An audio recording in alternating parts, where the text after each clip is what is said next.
Hello दोस्तों, स्वागत है हमारे इस यूट्यूब चैनल में। जैसा कि आप लोगों का कमेंट आया था कि हिंदी का वीडियो बनाइए, तो प्रश्न लेकर आया हूँ। देखिए, आप अगर एग्ज़ाम दे रहे हैं तो आपको प्रीवियस ईयर का क्वेश्चन देखना चाहिए। इसके अलावा आपको एग्ज़ाम से पहले 3 से 4 सेट इस चैनल पर आपको मिल जाएगा। तो चलिए आगे बढ़ते हैं।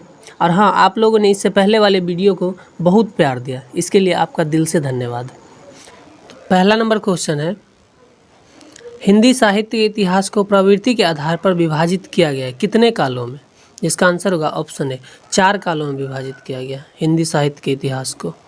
अगला प्रश्न है दूसरा, शिव सिंह सेंगर किसे हिंदी का प्रथम कवि मानते हैं? शिव सिंह सेंगर किसे हिंदी का प्रथम कवि मानते हैं? जिसका आंसर होगा ऑप्शन डी पुष्य। इसी का नाम पुष्य या पुण्य भी बोल सकता है। कुछ इतिहासकार सरहपाद को हिंदी साहित्य का प्रथम कवि मानते हैं। अगला प्रश्न है क्वेश्चन नंबर 3, सरहपाद का समय क्या था? जिसका आंसर होगा ऑप्शन बी 8वीं शताब्दी, अर्थात 700 से 800 ईस्वी के बीच। अगला प्रश्न है डॉक्टर गणपति चंद्रगुप्त किसे हिंदी का प्रथम कवि मानते हैं? जिसका आंसर होगा ऑप्शन ए शालिभद्र सूरी को। अगला प्रश्न है क्वेश्चन नंबर 5, आदिकाल को वीरगाथा काल किसने कहा? आदिकाल को वीरगाथा काल किसने कहा? जिसका आंसर होगा ऑप्शन ए आचार्य रामचंद्र शुक्ल। अगला प्रश्न है उत्तर मध्यकाल को क्या कहते हैं? उत्तर मध्यकाल को क्या कहते हैं? इसका आंसर होगा ऑप्शन बी रीतिकाल, अर्थात उत्तर मध्यकाल को हम रीतिकाल कह सकते हैं। अगला क्वेश्चन है क्वेश्चन नंबर 7, आचार्य रामचंद्र शुक्ल आदिकाल का आरंभ कब से मानते हैं? जिसका आंसर होगा ऑप्शन बी 993 ईस्वी से मानते हैं। अगला क्वेश्चन है क्वेश्चन नंबर 8, आदिकाल को चारण काल किसने कहा? आदिकाल को चारण काल किसने कहा? जिसका आंसर होगा ऑप्शन ए ग्रियर्सन ने। अगला प्रश्न है आदिकाल को सिंध सामंत काल किसने कहा? सिंध सामंत काल किसने कहा? जिसका आंसर होगा ऑप्शन है राहुल साकृत्यायन ने। अगला क्वेश्चन है क्वेश्चन नंबर 10, आदिकाल किस साम्राज्य के पतन का काल है? आदिकाल किस साम्राज्य के पतन का काल है? जिसका आंसर का ऑप्शन है वर्धन साम्राज्य के पतन का काल है। अगला प्रश्न है इस्लाम धर्म का प्रवेश हुआ किस काल में हुआ? जिसका आंसर का ऑप्शन है आदिकाल में हुआ इस्लाम धर्म का प्रवेश। अगला प्रश्न है आदिकाल धार्मिक दृष्टि से कैसा है? जिसका आंसर का ऑप्शन है अशांति का काल है, इसमें शांति नहीं थी। अगला प्रश्न है क्वेश्चन नंबर 13, आदिकाल में प्रचलन था, अर्थात आदिकाल में कौन सी प्रथा प्रचलन में था? जिसका आंसर का ऑप्शन है सती प्रथा, सती प्रथा। अगला प्रश्न है अभिनव गुप्ताचार्य का काल है, अभिनव गुप्ताचार्य का काल कौन सा है? जिसका आंसर का ऑप्शन बी आदिकाल है। अगला प्रश्न है दोहा कोश के रचनाकार कौन है? दोहा कोश के रचनाकार कौन है? जिसका आंसर का ऑप्शन सी सरहपाद। अगला प्रश्न है सिंधों ने किस धर्म का प्रचार किया? सिंध ने किस धर्म का प्रचार किया? जिसका आंसर का ऑप्शन बी बौद्ध धर्म का। अगला क्वेश्चन है भरतेश्वर बाहुबली रास के रचयिता है, भरतेश्वर बाहुबली रास के रचयिता कौन है? जिसका आंसर का ऑप्शन बी शालिभद्र सूरी। अगला प्रश्न है नाथ संप्रदाय में प्रधानता थी, नाथ संप्रदाय में प्रधानता किसकी थी? जिसका आंसर का ऑप्शन है योग साधना की मतलब की प्रधानता थी। अगला क्वेश्चन है क्वेश्चन नंबर 19, नाथ साहित्य के आरंभकर्ता माने जाते हैं, नाथ साहित्य के आरंभकर्ता कौन माने जाते हैं? जिसका आंसर का ऑप्शन है गोरखनाथ। अगला प्रश्न है 20, विसल देव रासों के रचनाकार कौन है? विसल देव रासों के रचनाकार कौन है? जिसका आंसर का ऑप्शन ए नरपति नाल्य। अगला प्रश्न है ढोला मारू रादुहा के रचयिता है, ढोला मारू रादुहा के रचयिता कौन है? जिसका आंसर का ऑप्शन डी कोई अज्ञात कवि नहीं है।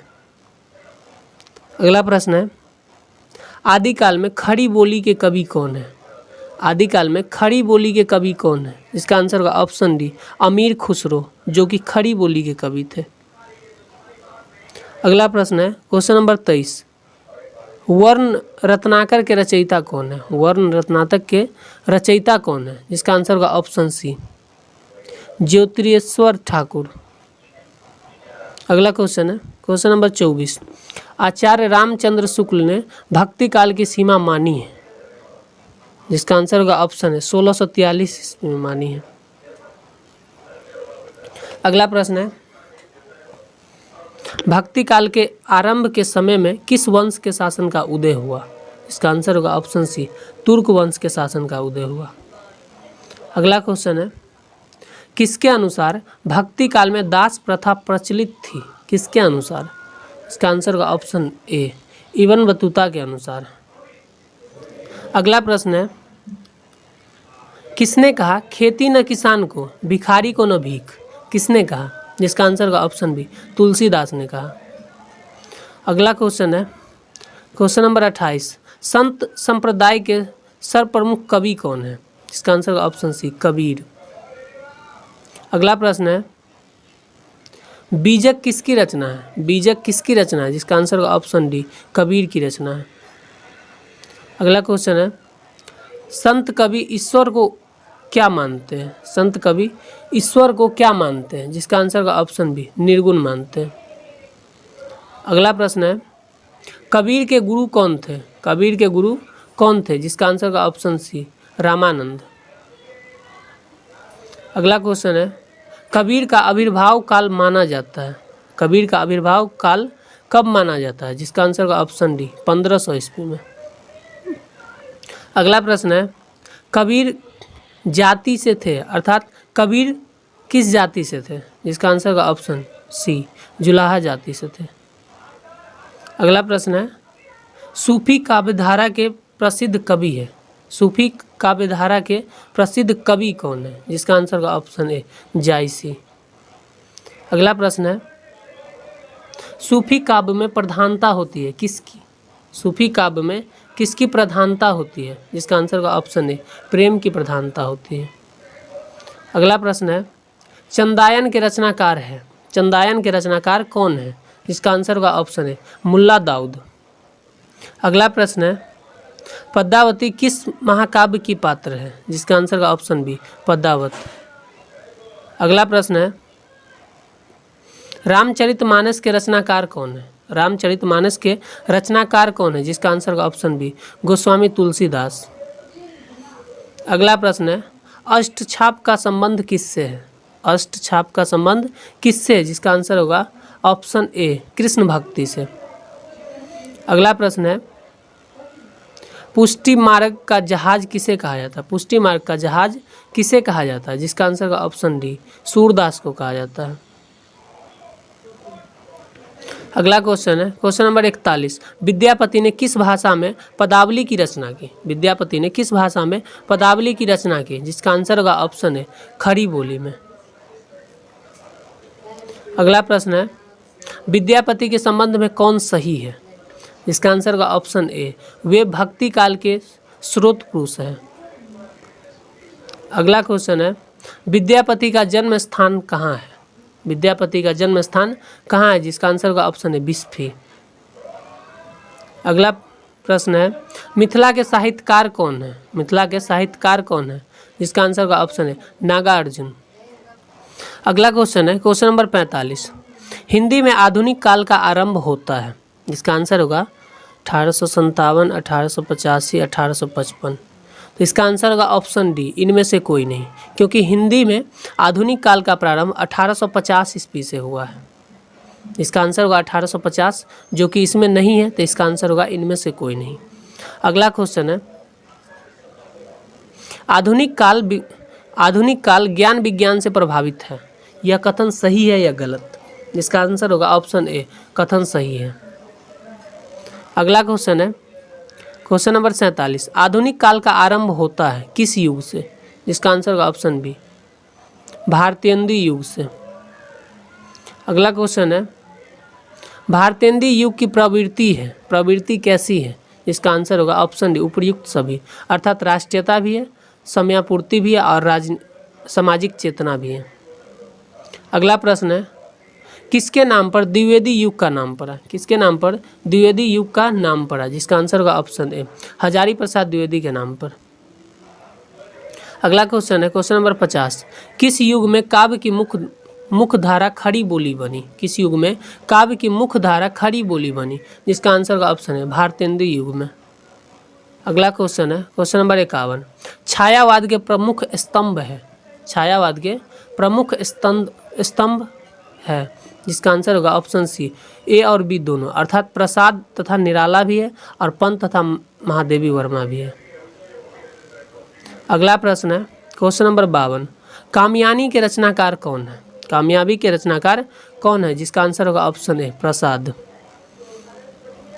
अगला प्रश्न है, राम की शक्ति पूजा के रचनाकार कौन है? राम की शक्ति पूजा के रचनाकार कौन है? जिसका आंसर होगा ऑप्शन बी निराला। अगला क्वेश्चन है क्वेश्चन नंबर 54, छायावाद युग के सर्वश्रेष्ठ उपन्यासकार कौन है? जिसका आंसर होगा ऑप्शन डी इनमें से कोई नहीं। देखिए इस प्रश्न में आपको प्रत्येक कवि की अपनी अपनी विचारधारा मिलती है। आचार्य शुक्ला मैथिली शरण गुप्त को सर्वश्रेष्ठ उपन्यासकार मानते हैं, जबकि शिवनाथ जयशंकर प्रसाद को मानते हैं। तो इसमें हालांकि कोई ऑप्शन नहीं है, इसीलिए इसका आंसर होगा ऑप्शन डी इनमें से कोई नहीं। अगला क्वेश्चन है क्वेश्चन नंबर 55, प्रगतिवाद में प्रधानता होती है? किसकी प्रधानता होती है? प्रगतिवाद में किसकी प्रधानता होती है? इसका आंसर होगा ऑप्शन ए सामाजिक चेतना की प्रधानता होती है। अगला क्वेश्चन होगा क्वेश्चन नंबर 56, प्रगतिवाद के मुख्य कवि कौन थे? प्रगतिवाद के मुख्य कवि कौन थे? जिसका आंसर होगा ऑप्शन डी उपर्युक्त सभी, अर्थात प्रगतिवाद के मुख्य कवि केदारनाथ अग्रवाल, रामविलास शर्मा और मुक्तिबोध तीनों थे।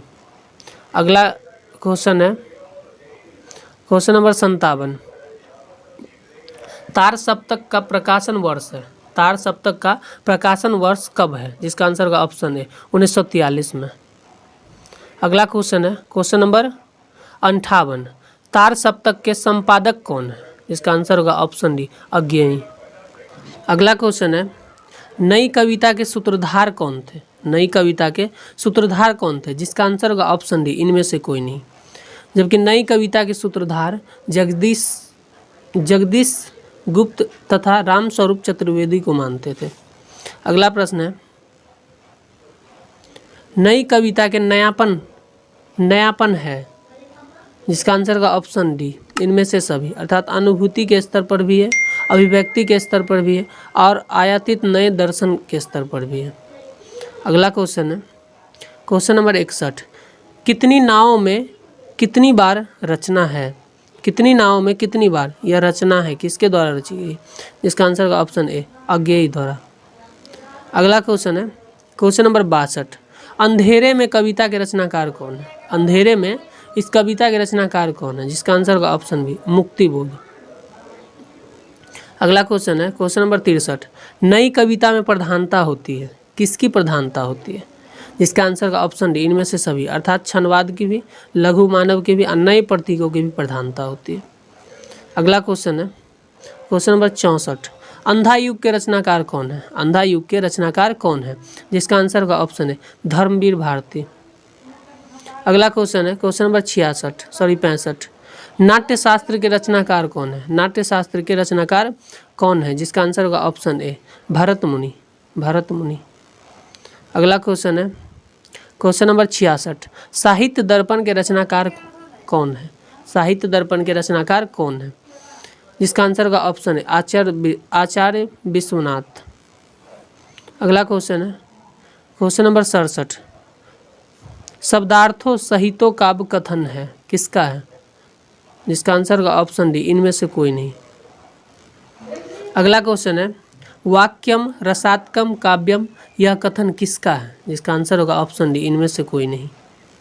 अगला क्वेश्चन है क्वेश्चन नंबर 69, कविता को हृदय की मुक्तावस्था से किसने जोड़ा? कविता को हृदय की मुक्तावस्था से किसने जोड़ा? जिसका आंसर होगा ऑप्शन सी आचार्य शुक्ला ने।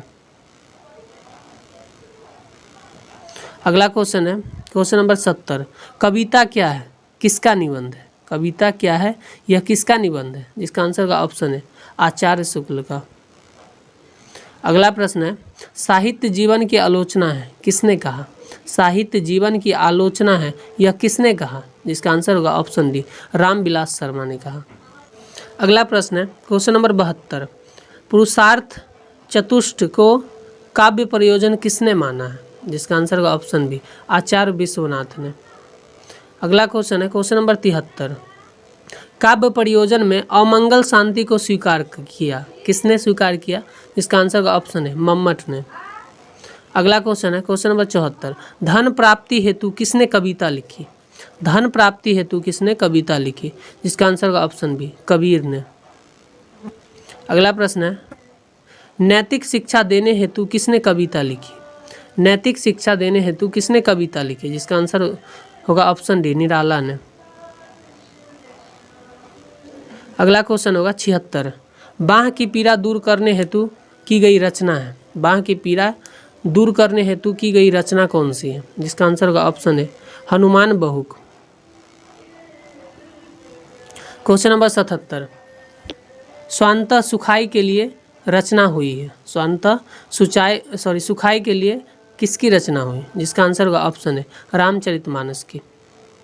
अगला क्वेश्चन है क्वेश्चन नंबर 78, केवल मनोरंजन न कवि का कर्म होना चाहिए, केवल मनोरंजन नहीं कवि का कर्म भी होना चाहिए, यह कथन किसका है, जिसका आंसर होगा ऑप्शन है मैथिली शरण गुप्त का। अगला प्रश्न है, साहित्य के प्रमुख गुण कौन सा है, साहित्य के प्रमुख गुण कौन सा है, जिसका आंसर होगा ऑप्शन डी इनमें से सभी, अर्थात प्रसाद, माधुर्य, ओज, सबका। अगला प्रश्न है, वीर रस प्रधान काव्यों में प्रधानता होती है, वीर रस प्रधान काव्यों में प्रधानता होती है, जिसका आंसर होगा ऑप्शन है ओज गुण की।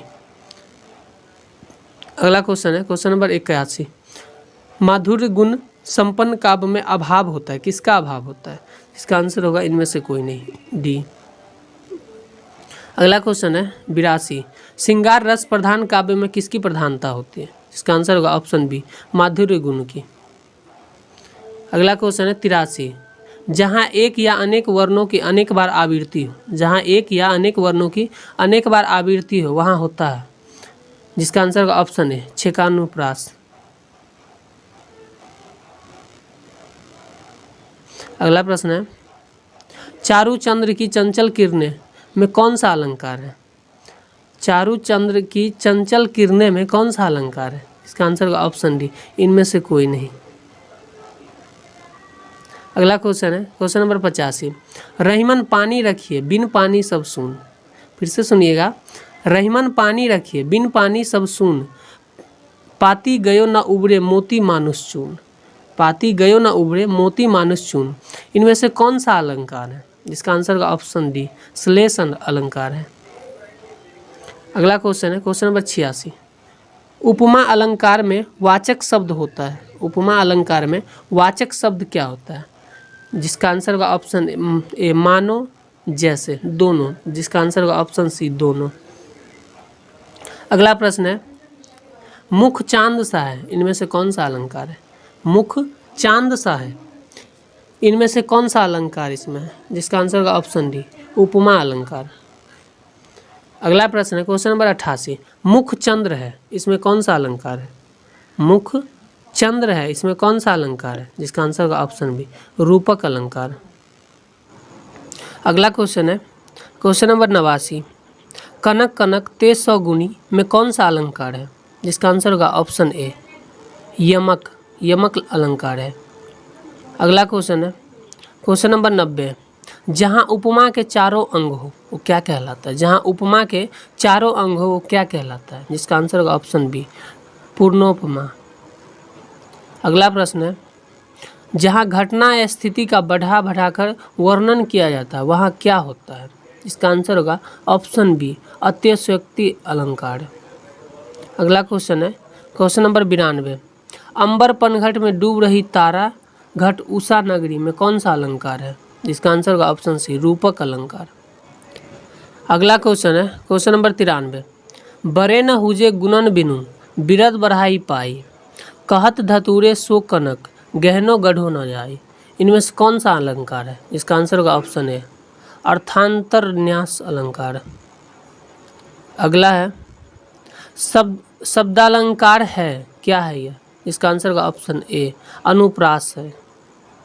अगला प्रश्न है इसमें अर्थालंकार है, क्या है ये? इसका आंसर का ऑप्शन सी रूपक। अगला प्रश्न है क्वेश्चन नंबर 96, अलंकार का शाब्दिक अर्थ क्या है? अलंकार का शाब्दिक अर्थ क्या है? जिसका आंसर का ऑप्शन है आभूषण है। अगला क्वेश्चन है क्वेश्चन नंबर 97, अलंकार शास्त्र में प्रस्तुत को क्या कहा जाता है? अलंकार शास्त्र में प्रस्तुत को क्या कहा जाता है? जिसका आंसर का ऑप्शन है उपमेय। अगला क्वेश्चन है क्वेश्चन नंबर 98, अलंकार मुक्तावली के लेखक है। अलंकार मुक्तावली के लेखक कौन है? जिसका आंसर का ऑप्शन है देवेंद्र नाथ शर्मा। अगला क्वेश्चन है अलंकार संप्रदाय के प्रमुख आचार्य कौन है? जिसका आंसर का ऑप्शन है भामह। अगला क्वेश्चन है चंद्रालोक किसकी रचना है? चंद्रालोक किसकी रचना है? जिसका आंसर का ऑप्शन बी केशव मिश्र की। अगर वीडियो अच्छा लगा हो तो लाइक करो और आप अगर चैनल पर नए हैं तो सब्सक्राइब करें। तो जो लोग हिंदी का एग्ज़ाम दे रहे हैं वो इस वीडियो को ज़रूर देखें। साथ ही आप अगर हमारे चैनल पर नए हैं तो चैनल को सब्सक्राइब करें। तो आगे बढ़ते हैं, जिसमें पहला नंबर क्वेश्चन है अबहट क्या है? तो अबहट विद्यापति की काव्य भाषा है। जिसका आंसर होगा ऑप्शन क। अगला प्रश्न है इनमें से कौन प्रयोगवादी कवि है? जिसका आंसर होगा ऑप्शन ग गिरिजा कुमार माथुर। अगला प्रश्न है तार सप्तक किस वाद की रचना है? तार सप्तक किस वाद की रचना है? जिसका आंसर होगा ऑप्शन ख प्रयोगवाद की रचना है। अगला प्रश्न है भ्रमर गीत का संबंध किस व्यक्ति से है? जिसका आंसर होगा ऑप्शन क कृष्ण से है। अगला प्रश्न है इनमें से कौन रीतिकाल के कवि नहीं है? जिसका आंसर होगा ऑप्शन घ भारतेंदु। अगला प्रश्न है इनमें से कौन आधुनिक काल के कवि है? जिसका आंसर होगा ऑप्शन ग धर्मवीर भारती। अगला प्रश्न है इनमें से कौन आदिकाल के कवि है? जिसका आंसर होगा ऑप्शन ख अमीर खुसरो। अगला प्रश्न है 8वां प्रश्न है हिंदी साहित्य के प्रारंभिक काल को वीरगाथा काल किसने कहा? जिसका आंसर होगा ऑप्शन क रामचंद्र शुक्ल। अगला प्रश्न है रामचंद्र शुक्ल हिंदी साहित्य के इतिहास का प्रारंभ कब से मानते हैं? जिसका आंसर होगा ऑप्शन ख 1050 से। अगला प्रश्न है पृथ्वीराज रासो के लेखक कौन है? जिसका आंसर होगा ऑप्शन घ चंदोरदाई। अगला प्रश्न है विद्यापति कहाँ के राजा के आश्रित थे? जिसका आंसर होगा ऑप्शन ख मिथिला के राजा के आश्रित थे।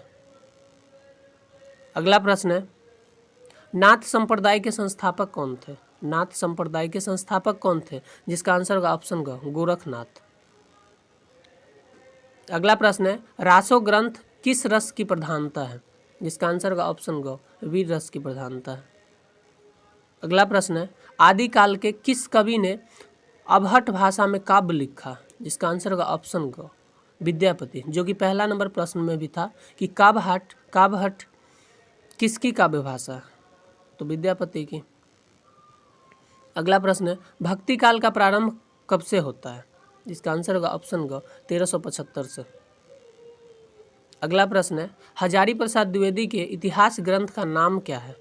जिसका आंसर होगा ऑप्शन क हिंदी साहित्य, उसका उद्भव और विकास। अगला प्रश्न है छायावाद का जनक किसको माना जाता है? छायावाद का जनक किसको माना जाता है? जिसका आंसर होगा ऑप्शन ख मुकुटधार पांडे। अगला प्रश्न है हिंदी साहित्य के इतिहासकार में किस काल को स्वर्ण युग कहा गया है? जिसका आंसर होगा ऑप्शन ख भक्ति काल को स्वर्ण युग कहा गया है। अगला प्रश्न है रसखान किसके भक्त हैं? रसखान किसके भक्त है? जिसका आंसर होगा ऑप्शन ख कृष्ण के भक्त हैं। अगला प्रश्न है अष्टछाप के संस्थापक कौन है? अष्टछाप के संस्थापक कौन है? जिसका आंसर होगा ऑप्शन ग विठलनाथ। अगला प्रश्न है इनमें से कौन कवि निर्गुण मार्गी है? इसका आंसर होगा ऑप्शन ख कबीरदास। अगला प्रश्न है विनय पत्रिका किसकी रचना है? विनय पत्रिका किसकी रचना है? जिसका आंसर होगा ऑप्शन घ तुलसीदास की रचना है। अगला प्रश्न है, कठिन काव्य का प्रेत किस कवि को कहा जाता है? इसका आंसर होगा ऑप्शन क, केशव दास को कहा जाता है। अगला प्रश्न है, कामयानी किसकी रचना है? कामयानी किसकी रचना है? जिसका आंसर होगा ऑप्शन क, प्रसाद की रचना है। अगला प्रश्न है, प्रिय प्रवास के रचनाकार कौन है? जिसका आंसर होगा ऑप्शन क, हरिऔध। अगला प्रश्न है, इनमें से कौन रचना मैथिली शरण गुप्त द्वारा रचित है? इनमें से कौन सी रचना मैथिली शरण गुप्त द्वारा रचित है? जिसका आंसर होगा ऑप्शन क, साकेत। अगला प्रश्न है, चिंतामणि किसकी रचना है? चिंतामणि किसकी रचना है? जिसका आंसर होगा ऑप्शन ख, रामचंद्र शुक्ल की रचना है। अगला प्रश्न है, प्रयोगवाद के जनक कौन है? प्रयोगवाद के जनक कौन है? जिसका आंसर होगा ऑप्शन ख, अज्ञेय। अगला प्रश्न है, प्रगतिवाद किसके दर्शन पर आधारित है? प्रगतिवाद किसके दर्शन पर आधारित है? जिसका आंसर होगा ऑप्शन क, मार्क्स के दर्शन पर आधारित है। अगला प्रश्न है, क्वेश्चन नंबर 30 है, हिंदी साहित्य का इतिहास कितने वर्षों का है? जिसका आंसर होगा ऑप्शन ग, लगभग 1000 वर्षों का है। अगला प्रश्न है, हिंदी साहित्य इतिहास लेखन का प्रथम प्रयास किया गया किसके द्वारा? जिसका आंसर होगा ऑप्शन ग, गारसा तासी ने। अगला प्रश्न है, पृथ्वीराज रासों के रचयिता है? जिसका आंसर होगा ऑप्शन ख, चंद्रवरदाय। अगला क्वेश्चन है, क्वेश्चन नंबर 33, विद्यापति की पदावली की पावभूमि है? इसका आंसर होगा ऑप्शन ग, श्रृंगार रस है। अगला प्रश्न है, राधा कृष्ण के श्रृंगारी चित्र मिलते हैं किस में मिलते हैं? जिसका आंसर होगा ऑप्शन ख, विद्यापति की पदावली में मिलते हैं। अगला प्रश्न है, निर्गुणोपासक कवियों में अग्रगण्य है? जिसका आंसर होगा ऑप्शन क, कबीरदास। अगला प्रश्न है, प्रेम मार्गी कवियों में अग्रगण्य है? इसका आंसर होगा ऑप्शन ग, जायसी में। अगला प्रश्न है, भक्ति काल के कृष्ण भक्त कवियों में अग्रगण्य है? इसका आंसर होगा ऑप्शन ग, सूरदास। अगला प्रश्न है, भक्ति काल के राम भक्त कवियों में अग्रगण्य है? जिसका आंसर होगा ऑप्शन ख, गोस्वामी तुलसीदास। अगला प्रश्न है, सूरसागर के रचयिता कौन है? जिसका आंसर होगा ऑप्शन ग, सूरदास। अगला प्रश्न है, क्वेश्चन नंबर 40, श्री रामचरितमानस के रचयिता कौन है? जिसका आंसर होगा ऑप्शन ख, गोस्वामी तुलसीदास है। अगला प्रश्न है, कवितावली के रचयिता कौन है? कवितावली के रचयिता कौन है? जिसका आंसर होगा ऑप्शन ग, गोस्वामी तुलसीदास। अगला प्रश्न है, प्रसाद जी की विद्यालयी शिक्षा कहाँ तक हुई थी? जिसका आंसर होगा ऑप्शन ख, 6ठी तक। अगला प्रश्न है, प्रसाद जी का निधन कब हो गया? जिसका आंसर होगा ऑप्शन क, 1937 ईस्वी में। अगला प्रश्न है, प्रसाद जी ने साहित्य की किस विद्या में लिखा? प्रसाद जी ने साहित्य की किस विद्या में लिखा? जिसका आंसर होगा ऑप्शन ग, इनमें से सभी, अर्थात कविता, नाटक, उपन्यास, कहानी और निबंध के रूप में लिखा। अगला प्रश्न है, प्रसाद जी की सर्वोत्तम उपलब्धि का दर्जा उनके किस काव्य को प्राप्त है? जिसका आंसर होगा ऑप्शन ग, कामयानी को प्राप्त है। अगला प्रश्न है, प्रसाद जी की प्रारंभिक रचनाएं किस भाषा में है? जिसका आंसर होगा ऑप्शन क, ब्रज भाषा में है। अगला प्रश्न है, जयशंकर प्रसाद किस काव्य आंदोलन के प्रधान कवि हैं? जिसका आंसर होगा ऑप्शन क, छायावाद। अगला प्रश्न है, जयशंकर प्रसाद का जन्म कब हुआ था? जिसका आंसर होगा ऑप्शन घ, 1889 ईस्वी में। अगला प्रश्न है, दिनकर जी का जन्म कब हुआ था? जिसका आंसर होगा ऑप्शन ग, 1908 ईस्वी में। अगला प्रश्न है, अज्ञेय किस नई काव्यधारा के प्रवर्तक माने जाते हैं? जिसका आंसर होगा ऑप्शन ग, प्रयोगवाद के। अगला प्रश्न है, दिनकर किस काल के कवि हैं? दिनकर किस काल के कवि है? जिसका आंसर होगा ऑप्शन ग, छायावोत्तर काल के। अगला प्रश्न है, दिनकर किस काव्यधारा से संबंध है? जिसका आंसर होगा ऑप्शन ग, दोनों से, छायावाद और प्रगतिवाद दोनों से संबंध है। अगला प्रश्न है, दिनकर का जन्म कहाँ हुआ था? दिनकर का जन्म कब हुआ, कहाँ हुआ था? जिसका आंसर होगा ऑप्शन ख, बिहार में, बिहार के सिमरिया में। अगला प्रश्न है, दिनकर जी ने मुजफ्फरपुर कॉलेज में हिंदी विभाग का अध्यक्ष कब बने? इसका आंसर होगा ऑप्शन ग, 1950 में हिंदी विभाग का अध्यक्ष बने। अगला प्रश्न है, दिनकर जी भागलपुर विश्वविद्यालय के वाइस चांसलर कब बने? जिसका आंसर होगा ऑप्शन ख, 1964 में। अगला प्रश्न है, दिनकर जी की पहली कविता किस पत्रिका में छपी हुई थी? जिसका आंसर होगा ऑप्शन ख, छात्र सरोवर। अगला प्रश्न है, दिनकर जी ने किस अवस्था में कविता रचना शुरू की? जिसका आंसर होगा ऑप्शन ग, 15 से 16 वर्ष की आयु में। अगला प्रश्न है, कुरुक्षेत्र का प्रकाशन प्रथमतः कब हुआ? जिसका आंसर होगा ऑप्शन ग, 1946 में हुआ। अगला प्रश्न है, अज्ञेय द्वारा संपादित जिस संकलन से प्रयोगवाद का प्रारंभ माना जाता है उसका नाम क्या? जिसका आंसर होगा ऑप्शन क, तार सप्तक। अगला प्रश्न है, क्वेश्चन नंबर 59 है, अज्ञेय जी का देवासान कब हुआ? जिसका आंसर होगा ऑप्शन घ, 1988 में। अगला प्रश्न है, अज्ञेय जी को हिंदी कविता में किस वाद का कवि माना जाता है? जिसका आंसर होगा ऑप्शन क, व्यक्तिवाद का। अगला प्रश्न है, यह दीप शीर्षक कविता में दीप प्रवर्तक है, प्रतीक है किसका? इसका आंसर होगा ऑप्शन क, व्यक्ति का। अगला प्रश्न है, मैं वहाँ हूँ शीर्षक कविता में कवि स्वयं को क्या मानता है? इसका आंसर होगा ऑप्शन ख, सेतु मानता है। अगला प्रश्न है, आह्वान शीर्षक कविता में कवि किसे ललकार रहा है? जिसका आंसर होगा ऑप्शन ग, आतताई को ललकार रहा है। अगला प्रश्न है, अज्ञेय कैसे कवि है, किस प्रकार के कवि है? जिसका आंसर होगा ऑप्शन ख, प्रयोगवाद के प्रवर्तक कवि है। अगला प्रश्न है, अज्ञेय का जन्म कहाँ हुआ था? अज्ञेय का जन्म कहाँ हुआ था? जिसका आंसर होगा ऑप्शन ग, देवरिया में। अगला प्रश्न है, अज्ञेय का जन्म कब हुआ था? जिसका आंसर होगा ऑप्शन ग, 1911 ईस्वी में। अगला प्रश्न है, भारतीय ज्ञानपीठ पुरस्कार अज्ञेय को कब मिला? जिसका आंसर होगा ऑप्शन ख, 1979 ईस्वी में। अगला प्रश्न है, शेखर एक संजीवनी क्या है? शेखर एक संजीवनी क्या है? जिसका आंसर होगा ऑप्शन ख, एक उपन्यास है। अगला प्रश्न, सदानिरा क्या है? सदानिरा क्या है? जिसका आंसर होगा ऑप्शन ख, अज्ञेय की संपूर्ण कविताओं का संकलन। और ऑप्शन ग, जो है वो वर्ण के बाद आता है। अगला प्रश्न है, निम्न में से किनका उच्चारण तालु से होता है? तो तालु से किसका उच्चारण होगा? जिसका आंसर होगा ऑप्शन ग, ई, व और चवर्ग। अगला प्रश्न है, निम्न में से किन वर्णों का उच्चारण नासिक द्वारा होता है? इसका आंसर होगा ऑप्शन ग, वर्ग के पश्चम नियम को। अगला प्रश्न है, मूर्धा किस वर्ण का उच्चारण स्थान है? इसका आंसर होगा ऑप्शन ख, मूर्धन्य स का।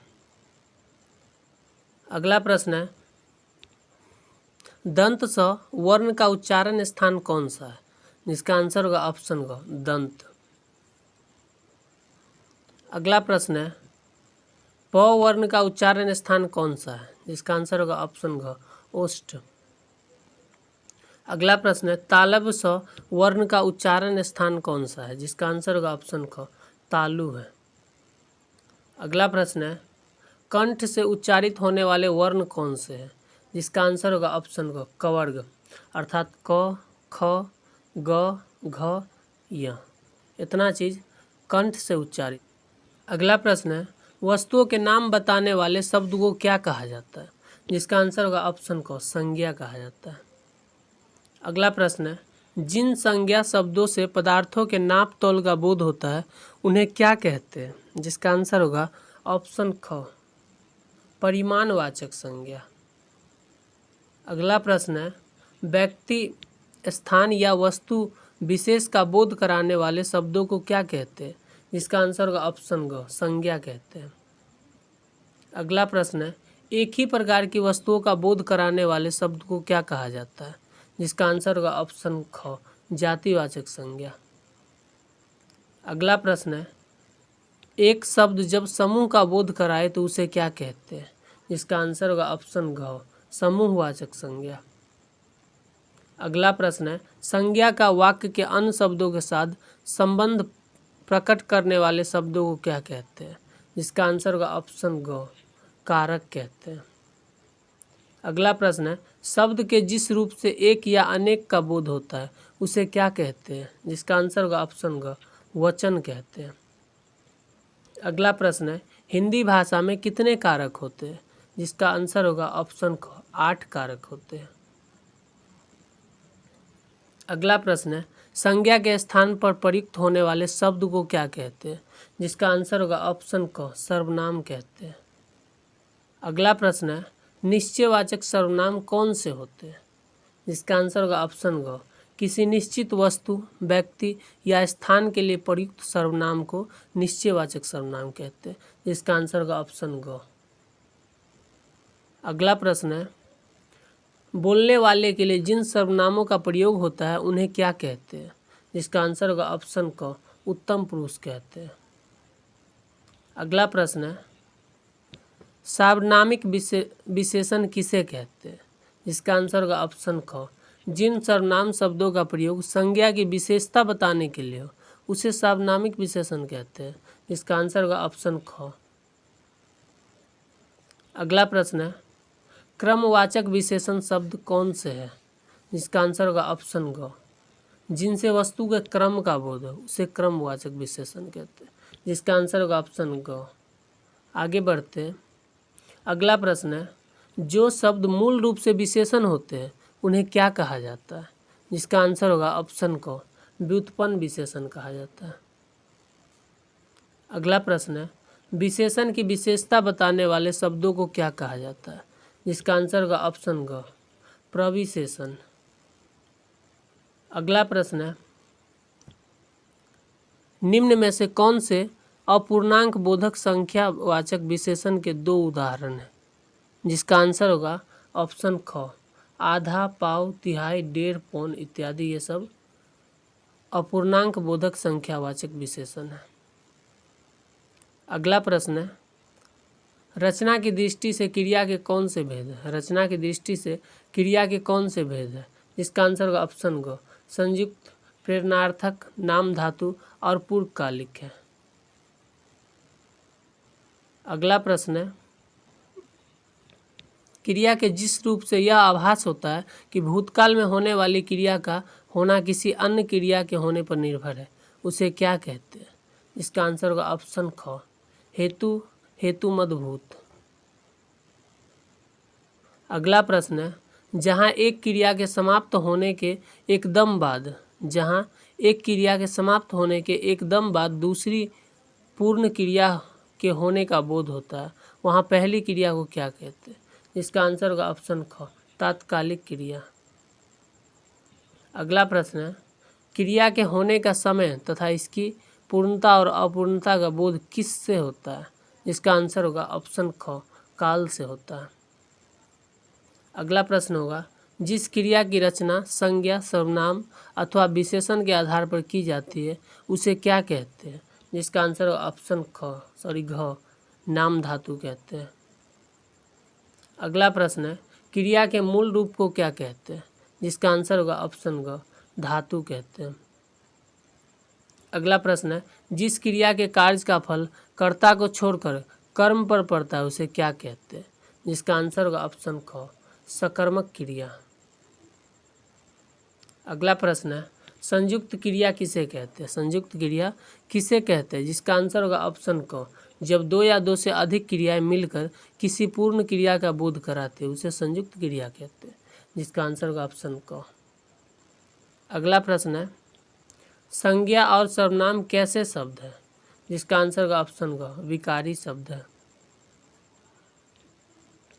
अगला प्रश्न है, निम्न में से विकारी शब्द कौन से हैं? जिसका आंसर होगा ऑप्शन क, संज्ञा, सर्वनाम, विशेषण और क्रिया। अगला प्रश्न है, उपसर्ग का प्रयोग होता है कहाँ होता है? जिसका आंसर होगा ऑप्शन क, शब्द के प्रारंभ में होता है। अगला प्रश्न है, किस वाक्य में विराम चिन्ह का सही प्रयोग हुआ है? जिसका आंसर होगा ऑप्शन ग। उसका जीवन प्रवाह में था, उसे एक जगह ठहरना पसंद नहीं था। इसमें सही मतलब विराम चिन्ह का प्रयोग हुआ है। अगला प्रश्न है, अरे बासी आ गई में क्या लगेगा?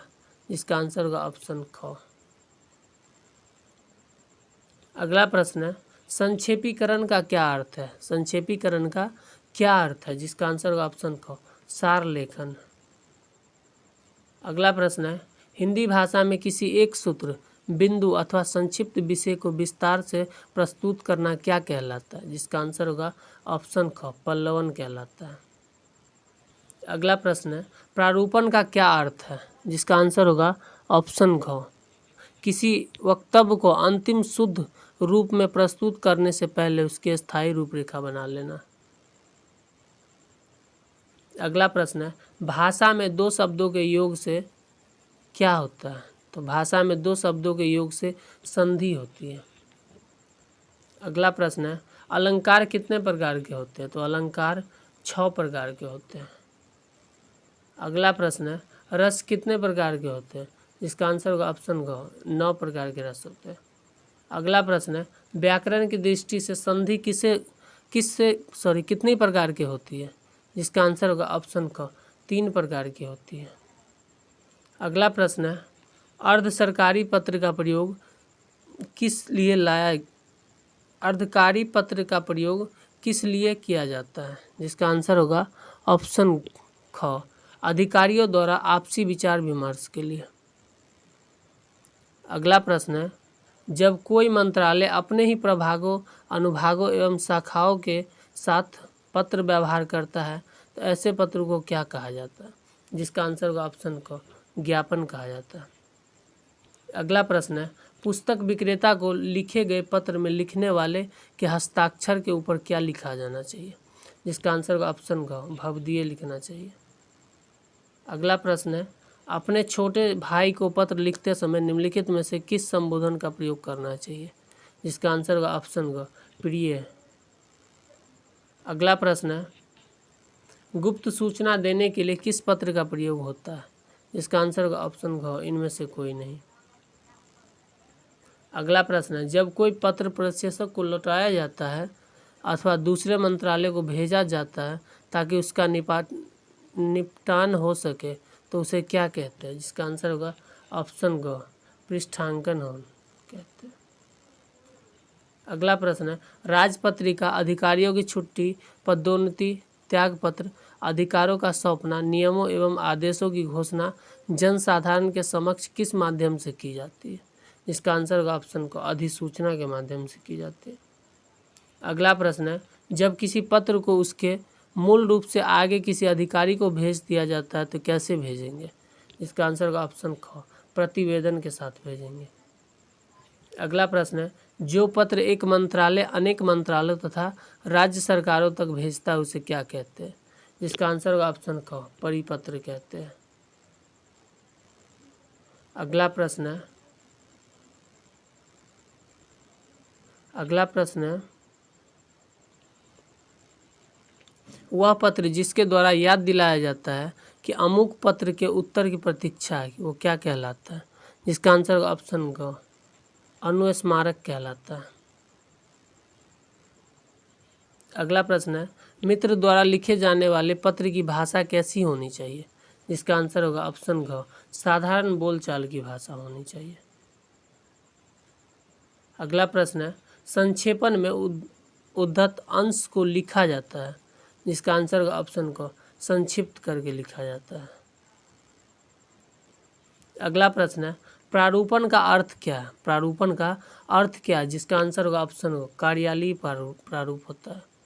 अगला प्रश्न है, हिंदी दिवस कब मनाया जाता है? जिसका आंसर होगा ऑप्शन ख, 14 सितंबर को मनाया जाता है। अगला प्रश्न है, शिक्षक दिवस कब मनाया जाता है? जिसका आंसर होगा ऑप्शन ग, 5 सितंबर को मनाया जाता है शिक्षक दिवस। अगला प्रश्न है, 14 सितंबर का महत्व किस दिवस के रूप में है? जिसका आंसर होगा ऑप्शन ग, हिंदी दिवस के रूप में। और आप अगर चैनल पर नए हैं तो लाइक एंड सब्सक्राइब जरूर करें। व्यावहारिक हिंदी से संबंधित कुछ प्रश्न लेकर आया हूँ। इससे पहले इस चैनल पे 3 से 4 वीडियो हिंदी से संबंधित अपलोड हो चुका है, तो अगर आप लोगों ने वो वीडियो नहीं देखा है तो इस चैनल पर जाके ज़रूर देख लें। साथ ही आप अगर हमारे चैनल पर नए हैं तो चैनल को सब्सक्राइब ज़रूर करें और लाइक भी करें। तो आगे बढ़ते हैं। पहला नंबर प्रश्न है, भाषा के शुद्ध रूप का ज्ञान किससे होता है? भाषा के शुद्ध रूप का ज्ञान किससे होता है? जिसका आंसर होगा ऑप्शन ख, व्याकरण से होता है। अगला प्रश्न है, भारत की प्राचीन भाषा क्या है? जिसका आंसर होगा ऑप्शन ग, संस्कृत है। अगला प्रश्न है, निम्न में से भाषा किसकी देन है? जिसका आंसर होगा ऑप्शन ख, सभ्यता की देन है। अगला प्रश्न है, भारत देश में सर्वाधिक बोले जाने वाली भाषा कौन सी है? जिसका आंसर होगा ऑप्शन क, हिंदी। हिंदी भारत में सबसे ज़्यादा बोली जाती है। अगला प्रश्न है, एक भाषा दूसरी भाषा से क्या लेती है? जिसका आंसर होगा ऑप्शन क, शब्दावली लेती है। अगला प्रश्न होगा, भावों और विचारों को प्रकट करने वाले मानव मुख से निकले ध्वनि संकेतों को क्या कहते हैं? इसका आंसर होगा ऑप्शन ग, भाषा उसे कहते हैं। अगला प्रश्न है, मानक हिंदी से क्या तात्पर्य है? मानक हिंदी से क्या तात्पर्य है? जिसका आंसर होगा ऑप्शन क, साहित्यिक पुस्तकों की भाषा। अगला प्रश्न है, किसी क्षेत्र विशेष में बोले जाने वाली भाषा को क्या कहते हैं? जिसका आंसर होगा ऑप्शन क, राष्ट्रभाषा। अगला प्रश्न है, हिंदी भाषा में वर्ण या अक्षर कितने प्रकार के होते हैं? जिसका आंसर होगा ऑप्शन ग, 3 प्रकार के होते हैं। अगला प्रश्न है, सर्वप्रथम भाषा का प्रयोग किसी रूप में हुआ, अर्थात किसके रूप में हुआ? जिसका आंसर होगा ऑप्शन क, सांकेतिक के रूप में भाषा का प्रयोग हुआ। अगला प्रश्न है, हिंदी भाषा किस लिपि में लिखी जाती है? जिसका आंसर होगा ऑप्शन ग, देवनागरी में लिखी जाती है। अगला प्रश्न है, भाषा की सबसे लघु इकाई क्या होती है? जिसका आंसर होगा ऑप्शन घ, वर्ण होती है सबसे लघु इकाई। अगला प्रश्न है, संस्कृत भाषा का प्राचीनतम रूप कहाँ दृष्टव्य होता है? जिसका आंसर होगा ऑप्शन क, ऋग्वेद में। अगला प्रश्न है, निम्नलिखित में से कौन सी भाषा संस्कृत भाषा की अपभ्रंश है? इसका आंसर होगा ऑप्शन घ, पाली भाषा। अगला प्रश्न है, साहित्य में प्रयुक्त होने वाली संस्कृत भाषा को क्या कहते हैं? इसका आंसर होगा ऑप्शन क, लौकिक संस्कृत। अगला प्रश्न है, अवधि किसी उपभाषा की बोली है, कौन सी उपभाषा की? जिसका आंसर होगा ऑप्शन ग, पूर्वी भाषा की। अगला प्रश्न है, देवभाषा कौन सी भाषा है? देवभाषा कौन सी भाषा है? जिसका आंसर होगा ऑप्शन ग, संस्कृत भाषा। अगला प्रश्न है, हिंदी कौन सी भाषा का शब्द है? हिंदी कौन सी भाषा का शब्द है? इसका आंसर होगा ऑप्शन ख, फारसी भाषा का शब्द है। अगला प्रश्न है, संस्कृत भाषा में कितने शब्द रूप है? संस्कृत भाषा में कितने शब्द रूप है? जिसका आंसर होगा ऑप्शन घ, 24 शब्द रूप है। अगला प्रश्न है, पंजाबी भाषा का जन्म किस अपभ्रंश से हुआ है? जिसका आंसर होगा ऑप्शन क, पैशाची अपभ्रंश से। अगला प्रश्न है, हिंदी भाषा का जन्म हुआ किससे? इसका आंसर होगा ऑप्शन ख, पाली प्राकृत से। अगला प्रश्न है, कौन सी भाषा में लिंग भेद नहीं है? कौन सी भाषा में लिंग भेद नहीं है? ऑप्शन है आपका पाली, संस्कृत, नेपाली, बिहारी। जिसका आंसर होगा ऑप्शन ख, तीसरा और चौथा, अर्थात नेपाली और बिहारी भाषा में लिंग भेद नहीं है। अगला प्रश्न है, वर्ण किसे कहते हैं? वर्ण किसे कहते हैं? जिसका आंसर होगा ऑप्शन घ, अखंडित ध्वनि को वर्ण कहते हैं। अगला प्रश्न है, वर्णमाला किसे कहते हैं? वर्णमाला किसे कहते हैं? जिसका आंसर होगा ऑप्शन घ, वर्णों के क्रमबद्ध समूह को वर्णमाला कहते हैं। अगला प्रश्न है, हिंदी भाषा में वर्ण या अक्षर कितने प्रकार के होते हैं? जिसका आंसर होगा ऑप्शन ग, 3 प्रकार के होते हैं। अगला प्रश्न है, सर्वप्रथम भाषा का प्रयोग किसी रूप में हुआ, अर्थात किसके रूप में हुआ? जिसका आंसर होगा ऑप्शन क, सांकेतिक के रूप में भाषा का प्रयोग हुआ। अगला प्रश्न है, हिंदी भाषा किस लिपि में लिखी जाती है? जिसका आंसर होगा ऑप्शन ग, देवनागरी में लिखी जाती है। अगला प्रश्न है, भाषा की सबसे लघु इकाई क्या होती है? जिसका आंसर होगा ऑप्शन घ, वर्ण होती है सबसे लघु इकाई। अगला प्रश्न है, संस्कृत भाषा का प्राचीनतम रूप कहाँ दृष्टव्य होता है? जिसका आंसर होगा ऑप्शन क, ऋग्वेद में। अगला प्रश्न है, निम्नलिखित में से कौन सी भाषा संस्कृत भाषा की अपभ्रंश है? इसका आंसर होगा ऑप्शन घ, पाली भाषा। अगला प्रश्न है, साहित्य में प्रयुक्त होने वाली संस्कृत भाषा को क्या कहते हैं? इसका आंसर होगा ऑप्शन क, लौकिक संस्कृत। अगला प्रश्न है, अवधी किसी उपभाषा की बोली है? कौन सी उपभाषा की? जिसका आंसर होगा ऑप्शन ग, पूर्वी भाषा की। अगला प्रश्न है, देव भाषा कौन सी भाषा है? देव भाषा कौन सी भाषा है? जिसका आंसर होगा ऑप्शन ग, संस्कृत भाषा। अगला प्रश्न है, हिंदी कौन सी भाषा का शब्द है? हिंदी कौन सी भाषा का शब्द है? इसका आंसर होगा ऑप्शन ख, फारसी भाषा का शब्द है। अगला प्रश्न है, संस्कृत भाषा में कितने शब्द रूप है? संस्कृत भाषा में कितने शब्द रूप है? जिसका आंसर होगा ऑप्शन घ, 24 शब्द रूप है। अगला प्रश्न है, पंजाबी भाषा का जन्म किस अपभ्रंश से हुआ है? जिसका आंसर होगा ऑप्शन क, पैशाची अपभ्रंश से। अगला प्रश्न है, हिंदी भाषा का जन्म हुआ किससे? इसका आंसर होगा ऑप्शन ख, पाली प्राकृत से। अगला प्रश्न है, कौन सी भाषा में लिंग भेद नहीं है? कौन सी भाषा में लिंग भेद नहीं है? ऑप्शन है आपका पाली, संस्कृत, नेपाली, बिहारी। जिसका आंसर होगा ऑप्शन ख, तीसरा और चौथा, अर्थात नेपाली और बिहारी भाषा में लिंग भेद नहीं है। अगला प्रश्न है, वर्ण किसे कहते हैं? वर्ण किसे कहते हैं? इसका आंसर होगा ऑप्शन घ, अखंडित ध्वनि को वर्ण कहते हैं। अगला प्रश्न है, वर्णमाला किसे कहते हैं? वर्णमाला किसे कहते हैं? जिसका आंसर होगा ऑप्शन घ, वर्णों के क्रमबद्ध समूह को वर्णमाला कहते हैं। आप वीडियो को बगैर स्किप किए हुए पूरा अंत तक देखते रहे। तो अगला प्रश्न है, क्वेश्चन नंबर 25, वर्णों के उस समूह को जिससे कोई निश्चित अर्थ निकलता हो उसे क्या कहा जाता है? जिसका आंसर होगा ऑप्शन क, शब्द। अगला प्रश्न है, वैदिक संस्कृत से आधुनिक युग की भारतीय भाषाओं तक के 4 चरणों में अंतिम चरण कौन सा है? जिसका आंसर होगा ऑप्शन ख, अपभ्रंश है। अगला प्रश्न है, सौरसेनी, पैशाची, महाराष्ट्री, अर्धमागधी और मागधी कौन सी भाषा के 5 भेद है?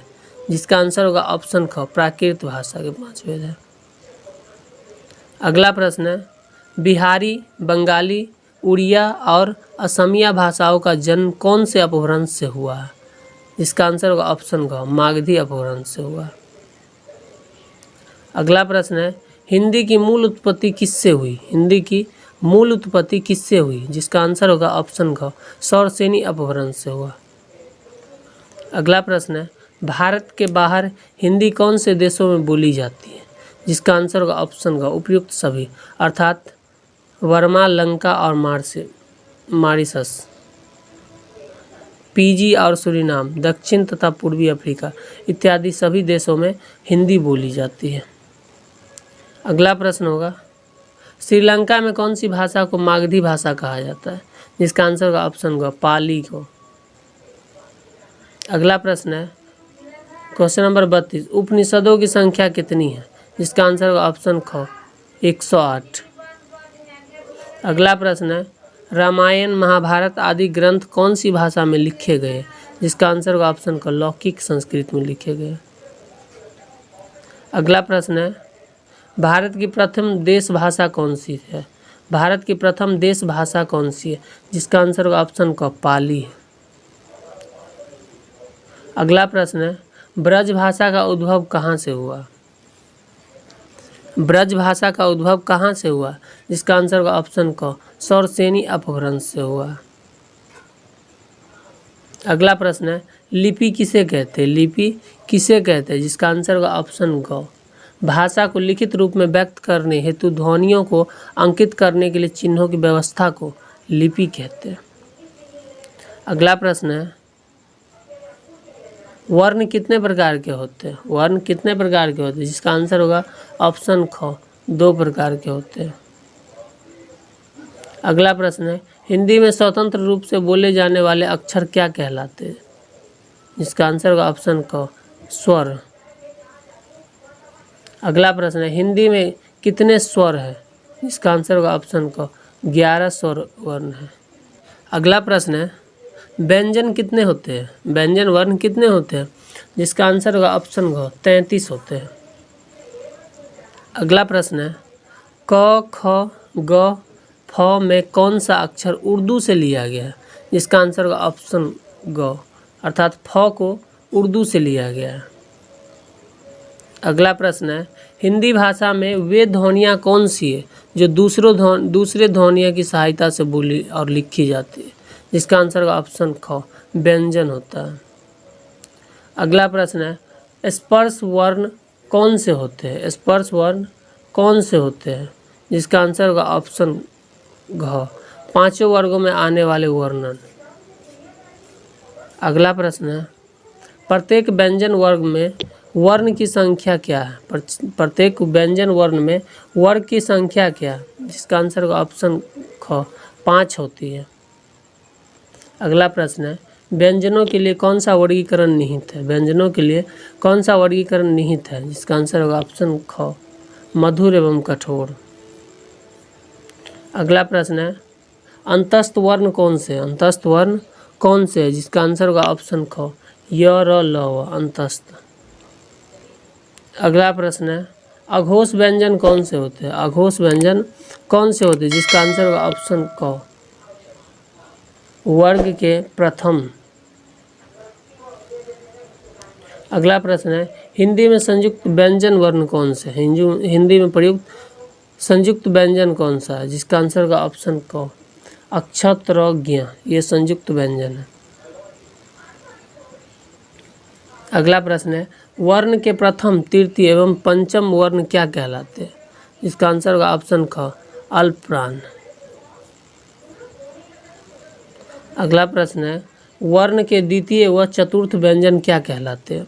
जिसका आंसर होगा ऑप्शन ख, महाप्राण कहा जाता है। अगला प्रश्न है, अनुनासिक व्यंजन कौन से होते हैं? अनुनासिक व्यंजन कौन से होते हैं? इसका आंसर होगा ऑप्शन ख, वर्ग के पंचम होते हैं। अगला प्रश्न है, निम्न में से व्यंजनों का कौन सा क्रम सही है? व्यंजन का कौन सा क्रम सही? जिसका आंसर होगा ऑप्शन क, कवर्ग, पवर्ग, टवर्ग, तवर्ग और पवर्ग। जिसमें कवर्ग का मतलब क, ख, ग होता है और पवर्ग का मतलब प, फ, व ऐसे होता है। टवर्ग का मतलब ट, ठ, ड़ होता है। तवर्ग का मतलब त, थ, द होता है इत्यादि। यह क्रम सही है। अगला प्रश्न है, निम्न में से कौन से वर्ण घोष व्यंजन में होते हैं? घोष व्यंजन में होते हैं। जिसका आंसर होगा ऑप्शन ख, वर्ग के तृतीय, चतुर्थ, पंचम। अगला प्रश्न है, निम्न में से हर्ष स्वर क्या है? निम्न में से हर्ष स्वर क्या है? जिसका आंसर होगा ऑप्शन ख, ई है, बड़ी ई। अगला प्रश्न है, दीर्घ स्वर कौन से है? दीर्घ स्वर कौन से है? जिसका आंसर होगा ऑप्शन ग, आई, ई, उ। अगला प्रश्न है, अल्प समय में बोले जाने वाले स्वर क्या कहलाते हैं? अल्प समय में, जिसका आंसर होगा ऑप्शन ग, ह्रस्व कहलाता है, जो बहुत ही कम समय में बोला जाता है। अगला प्रश्न है, स्वर के सिरों पर लगाने वाले बिंदु को क्या कहते हैं? स्वर के सिर पर बिंदु अगर लगता है उसे क्या कहेंगे? जिसका आंसर होगा ऑप्शन घ, अनुस्वार। अगला प्रश्न है, तो किस वर्ग में आता है? तो किस वर्ग में आता है? इसका आंसर होगा ऑप्शन क, त, थ, द, ध, न में आता है। अगला प्रश्न है, क्वेश्चन नंबर 60, निम्न में से वर्णों को स्वर और व्यंजन के मध्यवर्ती माना गया है। जिसका आंसर होगा ऑप्शन ग, अंतस्थ को। अगला प्रश्न है, जिन शब्दों के अंत में अ आता है उन्हें क्या कहते हैं? इसका आंसर होगा ऑप्शन घ, अकारांत कहते हैं। अगला प्रश्न है, हिंदी शब्दकोश में ज्ञ किस वर्ण के बाद आता है? हिंदी शब्दकोश में ज्ञ किस वर्ण के बाद आता है, जिसका आंसर होगा ऑप्शन ग। आगे बढ़ते हैं, जिसमें पहला नंबर क्वेश्चन है, सूरदास का जन्म कब हुआ था? सूरदास का जन्म कब हुआ था? जिसका आंसर होगा ऑप्शन क, सन 1479 ईस्वी में। अगला प्रश्न है, सूरदास किस कालखंड के कवि थे? सूरदास किस कालखंड के कवि थे? जिसका आंसर होगा ऑप्शन ख, भक्ति कालखंड। अगला प्रश्न है, सूरदास के आराध्य कौन है? सूरदास के आराध्य कौन है? जिसका आंसर होगा ऑप्शन ख, कृष्ण। अगला प्रश्न है, सूरदास के गुरु कौन है? सूरदास के गुरु कौन है? जिसका आंसर होगा ऑप्शन ग, वल्लभाचार्य। अगला क्वेश्चन है क्वेश्चन नंबर 5, सूरदास का जन्म हुआ था, कहाँ हुआ था? जिसका आंसर होगा ऑप्शन क, सोही में हुआ था। अगला क्वेश्चन है, सूरदास के काव्य की भाषा क्या है? सूरदास के काव्य की भाषा क्या है? जिसका आंसर होगा ऑप्शन घ, ब्रज भाषा।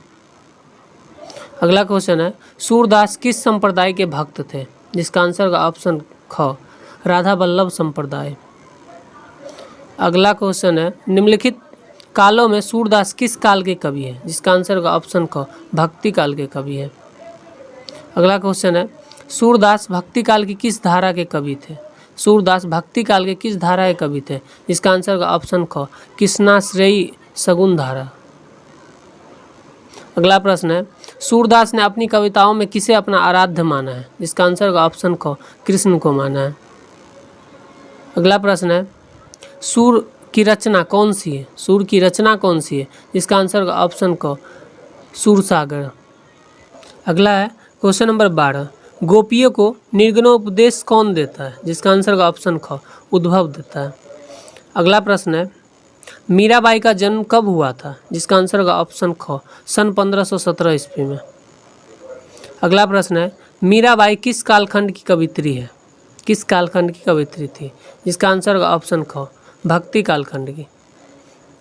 अगला प्रश्न है, मीराबाई के आराध्य कौन है? मीराबाई के आराध्य कौन है? जिसका आंसर होगा ऑप्शन ख, कृष्ण। अगला प्रश्न है क्वेश्चन नंबर 16, मीराबाई ने ईश्वर उपासना किस भाव से की? जिसका आंसर होगा ऑप्शन ग, दाम्पत्य भाव से। अगला प्रश्न है क्वेश्चन नंबर 17, मीराबाई भक्ति के लिए बाध्य मानती है?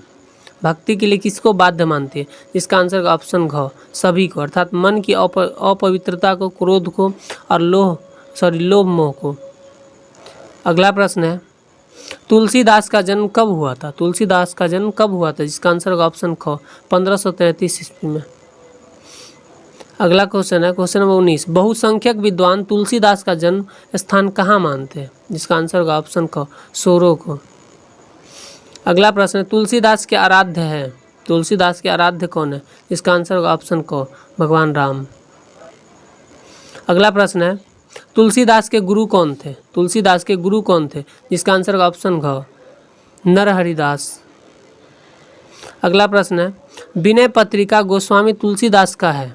विनय पत्रिका गोस्वामी तुलसीदास का क्या है? जिसका आंसर होगा ऑप्शन ख, एक विनय पत्रक ग्रंथ, विनय परक ग्रंथ। अगला प्रश्न है, विनय पत्रिका में भक्ति की कौन सी कोटि वर्णित है? इसका आंसर होगा ऑप्शन घ, तीनों, अर्थात सात्विकी, राजसी, तामसी, तीनों वर्णित है। अगला प्रश्न है, बिहारी लाल का जन्म कब हुआ था? बिहारी लाल का जन्म कब हुआ था? जिसका आंसर होगा ऑप्शन घ, सन 1596 ईस्वी में। अगला प्रश्न है, बिहारी लाल का जन्म कहाँ हुआ था? जिसका आंसर होगा ऑप्शन ख, कसुआ गोविंदपुर। अगला प्रश्न है, इनमें से बिहारी लाल को किनका राजश्रेय प्राप्त है?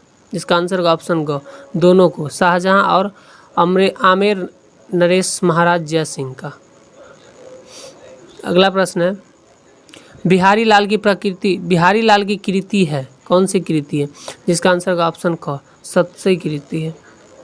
अगला प्रश्न, मंगलाचरण के दोहे किस कोटि के हैं? मंगलाचरण के दोहे किस कोटि के? जिसका आंसर होगा ऑप्शन क, भक्ति। अगला प्रश्न है, धनानंद का जन्म कब हुआ था? घनानंद का जन्म कब हुआ था? जिसका आंसर होगा ऑप्शन ग, सन 1790 में। अगला प्रश्न है, घनानंद को किससे प्रेम था? जिसका आंसर होगा ऑप्शन ख, सुजान से। अगला प्रश्न है घनानंद किस कालखंड के कवि है? जिसका आंसर होगा ऑप्शन ग रीति कालखंड के। अगला प्रश्न है क्वेश्चन नंबर 32, घनानंद रीति काल के कैसे कवि थे? जिसका आंसर होगा ऑप्शन ख रीति मुक्त कवि। अगला प्रश्न है विद्यापति का जन्म कहाँ हुआ था? विद्यापति का जन्म कहाँ हुआ था? जिसका आंसर होगा ऑप्शन ख दरभंगा का बिस्फी ग्राम 1360 ईसा पूर्व ईस्वी में। अगला प्रश्न है विद्यापति किस काल के कवि थे? विद्यापति किस काल के कवि थे? जिसका आंसर होगा ऑप्शन क आदि काल के कवि थे। अगला प्रश्न है विद्यापति को कहा जाता है, क्या कहा जाता है? जिसका आंसर होगा ऑप्शन क मैथिली कोकिल अभिनव जयदेव। अगला प्रश्न है विद्यापति ने किन 3 भाषाओं में रचनाएं की? इसका आंसर होगा ऑप्शन ग संस्कृत, अवहट और मैथिली। अगला प्रश्न है निम्नलिखित कवियों में विद्यापति की तुलना किससे की जा सकती है? जिसका आंसर होगा ऑप्शन घ सूरदास से की जा सकती है। अगला प्रश्न है कबीर थे, कबीर क्या थे? जिसका आंसर होगा ऑप्शन घ तीनों, समाज सुधारक, संत एवं सर्वश्रेष्ठ कवि भी तीनों थे। अगला प्रश्न है कबीर किस काल के कवि हैं? कबीर किस काल के कवि है? जिसका आंसर होगा ऑप्शन क भक्ति काल के कवि हैं। अगला प्रश्न है कबीर के दोहे कहलाते हैं, कबीर के दोहे क्या कहलाते हैं? जिसका आंसर होगा ऑप्शन क साखी कहलाते हैं। अगला प्रश्न है क्वेश्चन नंबर 41, निर्गुण संत मत के संस्थापक थे, कौन थे? जिसका आंसर होगा ऑप्शन ग कबीर। अगला प्रश्न है तुलसीदास किस काल के कवि थे? जिसका आंसर होगा ऑप्शन ख भक्ति काल के। अगला प्रश्न है तुलसी की प्रमुख काव्य भाषा क्या है? जिसका आंसर होगा ऑप्शन ख अवधि। अगला प्रश्न है तुलसी कवि है? जिसका आंसर होगा ऑप्शन ग रामश्रेयी। अगला प्रश्न है साहित्य काल विभाजन की दृष्टि से तुलसी का काल है? जिसका आंसर होगा ऑप्शन ख भक्ति काल। अगला प्रश्न है तुलसी के प्रमुख उपास्य है, तुलसी के प्रमुख उपास्य है? जिसका आंसर होगा ऑप्शन ग गौसल्या अजीर बिहारी।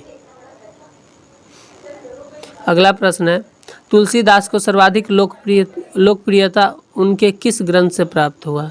इसका आंसर होगा ऑप्शन ख रामचरितमानस। अगला प्रश्न है गोस्वामी तुलसीदास की भक्ति भावना किस भाव से प्रकट हुई? जिसका आंसर होगा ऑप्शन क दास्य। अगला प्रश्न है बिहारी लाल किस काल के कवि थे? जिसका आंसर होगा ऑप्शन ग रीति काल के कवि। अगला प्रश्न है बिहारी लाल किस कोटि के कवि है? इसका आंसर होगा ऑप्शन ख श्रांगिक। अगला प्रश्न है बिहारी लाल की भाषा शैली है, बिहारी लाल की भाषा किस शैली में? इसका आंसर होगा ऑप्शन ख ब्रज भाषा। अगला प्रश्न है बिहारी लाल के आराध्य कौन थे? बिहारी लाल के आराध्य कौन थे? जिसका आंसर होगा ऑप्शन ग कृष्ण राधा। अगला प्रश्न है बिहारी लाल नौ रसों में किस रस के माहिर कवि माने जाते हैं? जिसका आंसर होगा ऑप्शन क श्रृंगार रस। अगला प्रश्न है बिहारी के दोहे किस कोटि के काव्य में माने गए हैं? बिहारी के दोहे किस कोटि के काव्य में माने गए? जिसका आंसर होगा ऑप्शन ख मुक्तब। अगला प्रश्न है बिहारी लाल की सत्सई में दोहों की कुल संख्या कितनी है? जिसका आंसर होगा ऑप्शन ग 725। तो ये था आपका हिंदी का एक सेट। अगर आप इसी तरह की वीडियो पाना चाहते हैं तो आप हमारे चैनल से जुड़े रहिए। आगे बढ़ते। तो पहला नंबर प्रश्न है मधुमेह देश के कवि कौन है? जिसका आंसर होगा ऑप्शन ख जयशंकर प्रसाद। अगला प्रश्न है मधुमेह देश किस प्रसिद्ध नाटक में आया? जिसका आंसर होगा ऑप्शन क चंद्रगुप्त। आगे बढ़ते हैं। अगला प्रश्न है शेर सिंह का शस्त्र समर्पण के कवि है? जिसका आंसर होगा ऑप्शन ग जयशंकर प्रसाद। अगला प्रश्न है शेर सिंह का शस्त्र समर्पण उनकी किस पुस्तक में संकलित है? जिसका आंसर होगा ऑप्शन क लहर में। आगे बढ़ते हैं। अगला प्रश्न है प्रसाद जी की विद्यालय शिक्षा कहाँ तक हुई थी? जिसका आंसर होगा ऑप्शन ख 6ठी तक हुई थी। अगला प्रश्न है, प्रसाद जी का निधन कब हो गया? जिसका आंसर होगा ऑप्शन क, 1937 ईस्वी में। आगे बढ़ते हैं। प्रसाद जी ने साहित्य की किस विद्या में लिखा? प्रसाद जी ने साहित्य की किस विद्या में लिखा? जिसका आंसर होगा ऑप्शन घ, इनमें से सभी, अर्थात कविता, कहानी और निबंध, नाटक और उपन्यास। अगला प्रश्न है, प्रसाद जी की सर्वोत्तम उपलब्धि का दर्जा उनके किस काव्य को प्राप्त है? जिसका आंसर होगा ऑप्शन ग, कामयानी को प्राप्त है।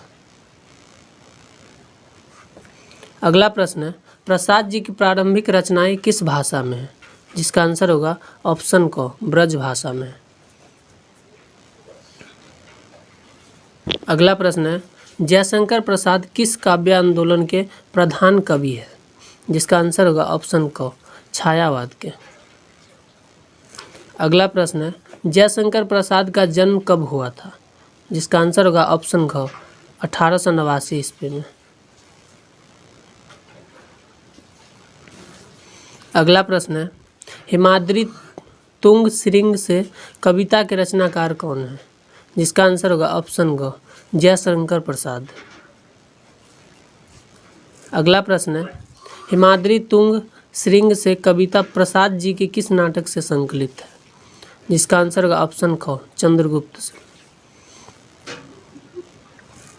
अगला प्रश्न है, जयशंकर प्रसाद की कविता चिंता उनकी किस कृति का अंश है?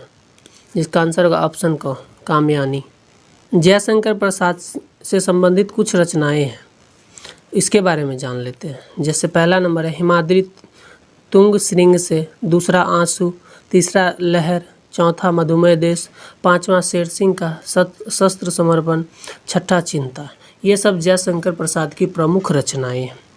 तो आगे बढ़ते हैं। अब अगला टॉपिक है हमारा दिनकर। दिनकर के बारे में जान लेते हैं, जिसका पहला नंबर प्रश्न है, दिनकर जी का जन्म कब हुआ था? जिसका आंसर होगा ऑप्शन ग, 1908 ईस्वी में। अगला प्रश्न है, दिनकर जी के अनुसार निम्नांकित में से कौन मनुज का श्रेय नहीं है? जिसका आंसर होगा ऑप्शन घ, आग्नेय विद्या बुद्धि। अगला प्रश्न है, युधिष्ठिर की ग्लानि कविता दिनकर जी की किस पुस्तक का अंश है? जिसका आंसर होगा ऑप्शन ख, कुरुक्षेत्र। अगला प्रश्न है, गीत अगीत कविता किस पुस्तक में संकलित है? जिसका आंसर होगा ऑप्शन ख, रसवंती में।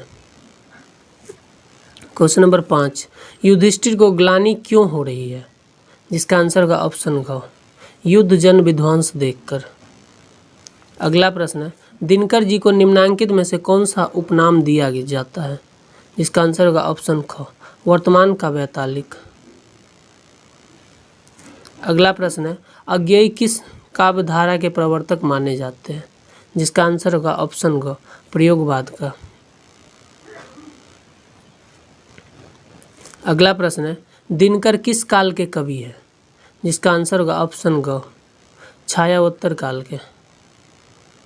अगला प्रश्न है, दिनकर किस काव्यधारा से संबद्ध है? जिसका आंसर होगा ऑप्शन ग, दोनों, अर्थात छायावाद और प्रगतिवाद दोनों से। अगला प्रश्न है, दिनकर का जन्म कहाँ हुआ था? जिसका आंसर होगा ऑप्शन ख, बिहार के सिमरिया में। अगला प्रश्न है, दिनकर जी मुजफ्फरपुर कॉलेज में हिंदी विभाग के अध्यक्ष कब बने? जिसका आंसर होगा ऑप्शन ग, 1950 में। अगला प्रश्न है, दिनकर जी भागलपुर विश्वविद्यालय के वाइस चांसलर कब बने? जिसका आंसर होगा ऑप्शन ख, 1964 ईस्वी में। अगला प्रश्न है, दिनकर जी की पहली कविता किस पत्रिका में प्रकाशित हुई थी? जिसका आंसर होगा ऑप्शन ख, छात्र सहोदर। अगला प्रश्न है, दिनकर जी ने किस अवस्था में कविता रचना शुरू की? जिसका आंसर होगा ऑप्शन ग, 15 से 16 वर्ष की आयु में। अगला प्रश्न है, हुंकार का प्रकाशन प्रथमतः कब हुआ? जिसका आंसर होगा ऑप्शन ग, 1938 ईस्वी में। अगला प्रश्न है, कुरुक्षेत्र का प्रकाशन प्रथमतः कब हुआ? जिसका आंसर होगा ऑप्शन ग, 1946 में। अगला प्रश्न है, रश्मि रथी का प्रकाशन प्रथमतः कब हुआ? जिसका आंसर होगा ऑप्शन ग, 1953 में। अगला प्रश्न है, दिनकर जी ने स्वयं को युगचारण अपने किस कविता संग्रह में कहा? जिसका आंसर होगा ऑप्शन ख हुंकार में। अगला प्रश्न है, दिनकर जी को लोकप्रियता प्रथमतः किस कविता संग्रह से मिली? जिसका आंसर होगा ऑप्शन क रेणुका से।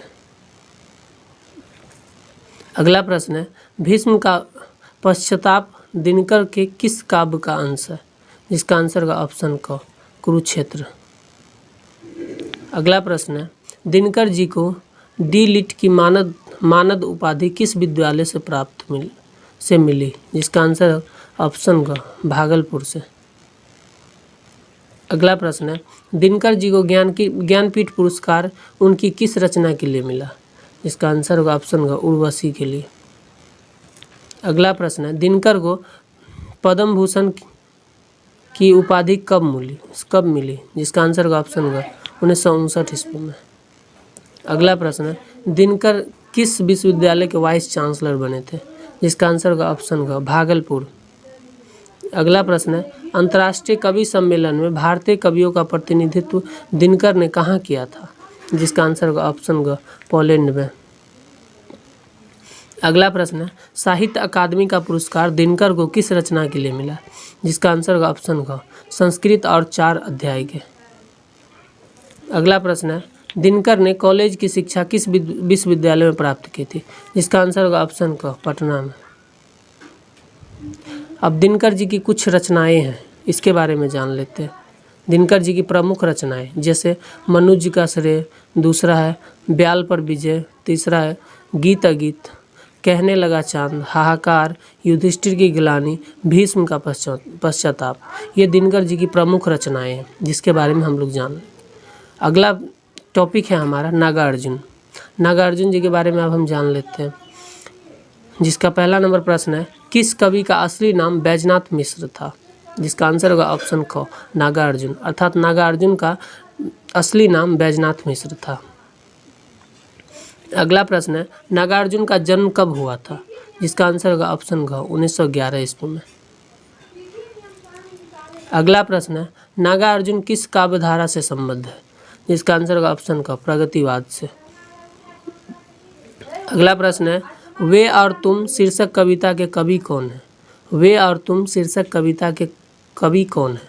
जिसका आंसर होगा ऑप्शन ग नागार्जुन। अगला प्रश्न है, वे और तुम कविता में वे संबोधन किसके लिए आया है? जिसका आंसर होगा ऑप्शन ग श्रमिक के लिए। अगला प्रश्न है, नागार्जुन खड़ी बोली के अतिरिक्त और किस भाषा में कविताएं लिखते रहे? जिसका आंसर होगा ऑप्शन घ मैथिली भाषा में। अगला प्रश्न है, नागार्जुन कैसे कवि थे? नागार्जुन कैसे कवि थे? जिसका आंसर होगा ऑप्शन घ इनमें से सभी, अर्थात प्रगतिवादी भी थे, प्रयोगवादी भी थे और जनवादी भी थे। अगला प्रश्न है, नागार्जुन का जन्म कहाँ हुआ था? जिसका आंसर होगा ऑप्शन ग तरौनी, दरभंगा में। अगला प्रश्न है, नागार्जुन घर छोड़कर कब निकल गए थे? जिसका आंसर होगा ऑप्शन ग 1934 में। अगला प्रश्न है, नागार्जुन यात्री नाम से किस भाषा में रचना करते थे? जिसका आंसर होगा ऑप्शन ग दोनों में, अर्थात हिंदी में और मैथिली में, दोनों में। अगला प्रश्न है, मैथिली में नागार्जुन की पहली रचना कौन सी छपी थी? जिसका आंसर होगा ऑप्शन ग राम के प्रति। अगला प्रश्न है, विश्वबंध साप्ताहिक में प्रथमतः नागार्जुन की कौन सी रचना छपी थी? जिसका आंसर होगा ऑप्शन ख राम के गति। अगला प्रश्न है, नागार्जुन की पहली हिंदी रचना कब प्रकाशित हुई थी? जिसका आंसर होगा ऑप्शन ख 1935 में। अगला प्रश्न है, नागार्जुन की प्रगतिवादी रचनाएं किस वाद से प्रभावित है? जिसका आंसर होगा ऑप्शन ख मार्क्सवाद से। अगला प्रश्न है, नागार्जुन को साहित्य अकादमी पुरस्कार किस रचना के लिए प्राप्त हुआ था? जिसका आंसर होगा ऑप्शन ख सिंदूर तिलकित भाल से। अब अगला टॉपिक है हमारा धर्मवीर भारती, इनके बारे में जान लेते हैं, जिसका पहला नंबर प्रश्न है, धर्मवीर भारती का जन्म कब हुआ था? जिसका आंसर होगा ऑप्शन घ 1926 में। अगला प्रश्न है, ठंडा लोहा शीर्षक काव्य संग्रह के रचनाकार कौन है? इसका आंसर होगा ऑप्शन क धर्मवीर भारती। अगला प्रश्न है, महाभारत की कथा पर आधारित भारती के काव्य नाटक का शीर्षक है? इसका आंसर होगा ऑप्शन ख अंधा युग। अगला प्रश्न है, धर्मवीर भारती किस प्रसिद्ध साप्ताहिक हिंदी पत्रिका के संपादक थे, जिसका आंसर होगा ऑप्शन क धर्मयुग। अगला प्रश्न है, कवि और कल्पना शीर्षक कविता में कालिदास की किस रचना का संदर्भ आया है, जिसका आंसर होगा ऑप्शन ग मेघदूत का। अगला प्रश्न है, सांझ का बादल शीर्षक कविता के रचनाकार कौन है, जिसका आंसर होगा ऑप्शन ग धर्मवीर भारती। अगला प्रश्न है, यहाँ मनुष्य को मनुष्य मानना गुनाह है, किस कवि की पंक्ति है, जिसका आंसर होगा ऑप्शन क धर्मवीर भारती की। अगला प्रश्न है, धर्मवीर भारती किस वाद से संबद्ध कवि है, जिसका आंसर होगा ऑप्शन ग नई कविता। अगला प्रश्न है, धर्मवीर भारती का जन्म कहाँ हुआ था, जिसका आंसर होगा ऑप्शन ग इलाहाबाद में। अगला प्रश्न है, धर्मवीर भारती धर्मयुग के संपादक कब हुए, जिसका आंसर होगा ऑप्शन ग 1960 में। अगला प्रश्न है, धर्मवीर भारती को पद्मश्री की उपाधि कब मिली, जिसका आंसर होगा ऑप्शन ग 1972 में। अगला प्रश्न है, गुनाहों का देवता क्या है, गुनाहों का देवता क्या है, जिसका आंसर होगा ऑप्शन ख उपन्यास है। अब कुछ विविध प्रश्न हैं जिनको हम जान लेते हैं, जिसमें पहला नंबर प्रश्न है, हेमाद्रि तुंग श्रृंग के कविता के लेखक कौन है, जिसका आंसर होगा ऑप्शन ग जयशंकर प्रसाद। अगला प्रश्न है, आंसू कविता के लेखक कौन है, जिसका आंसर होगा ऑप्शन ग जयशंकर प्रसाद। अगला प्रश्न है, लहर कविता के लेखक कौन है, जिसका आंसर होगा ऑप्शन ग जयशंकर प्रसाद। अगला प्रश्न है, मधुमेह देश कविता के लेखक कौन है, जिसका आंसर होगा ऑप्शन ग जयशंकर प्रसाद। अगला प्रश्न है, शेर सिंह का शस्त्र समर्पण कविता के लेखक कौन है, जिसका आंसर होगा ऑप्शन ग जयशंकर प्रसाद। अगला है, इस करुणा कलित हृदय में वाक्यांश किस कविता से उद्धृत है, जिसका आंसर होगा ऑप्शन क आंसू से। अगला प्रश्न है, उठ उठ री लघु लघु लोर लहर किस कविता से उद्धृत है, जिसका आंसर होगा ऑप्शन ख लहर से। अगला प्रश्न है, अरुण यह मधुमेह देश हमारा किस कविता से उद्धृत है, जिसका आंसर होगा ऑप्शन ग मधुमेह देश। अगला प्रश्न है, ले लो यह शस्त्र है किस कविता से उद्धृत है, जिसका आंसर होगा ऑप्शन घ शेर सिंह का शस्त्र समर्पण।